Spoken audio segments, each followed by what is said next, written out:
it snowed in my neighborhood, and so this is the road, and as you can see, or can't see the road, is covered with snow. And this isn't a lot of snow, but it was icy at first. And here's the hill at my house that overlooks the city of Tulsa. And as you can see, snow's on all of the roofs of all of the houses in my neighborhood. And of course, some people have a hard time getting stuck in the snow, like this Mercedes here, obviously stuck in the snow.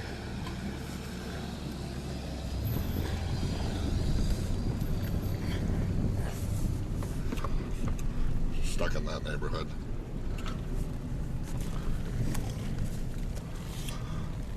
Probably the most interesting thing about the snow on the ice is the snow and the ice on the trees.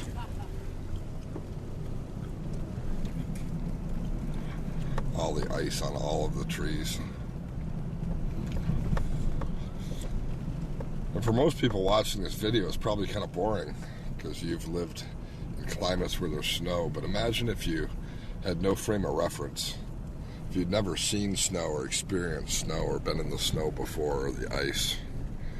Sure, you've seen it in movies or in pictures on the top of a mountain. But what if you had never experienced the sound of what it feels like in a snow-packed world?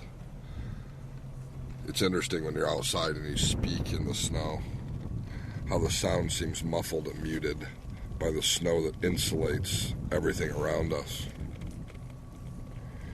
Of course, if you tasted the snow, it would taste like an icy that had no flavor.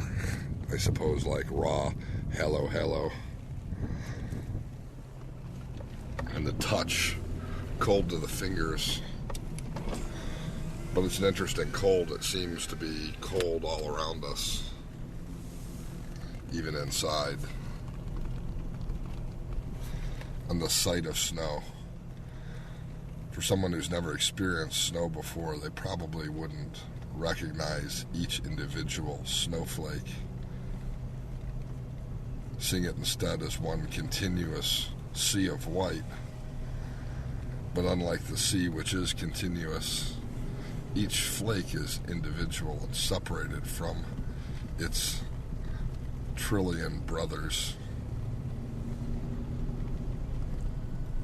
sitting beside it. And then, of course, there's the unique smell of snow. It's interesting how snow picks up the scent of diesel in the air and the atmosphere, but at the same time covers the smells in the world around us with a blanket of insulation, which leads to a scent of freshness unlike anything that the spring rains can bring. So snow is really pretty interesting. Those who live in snowy climates drive by it every single day, get irritated by being stuck in the snow. But for those who've never experienced snow before, I'm sure it's a wonderful and interesting experience. But of course, something that I will never know.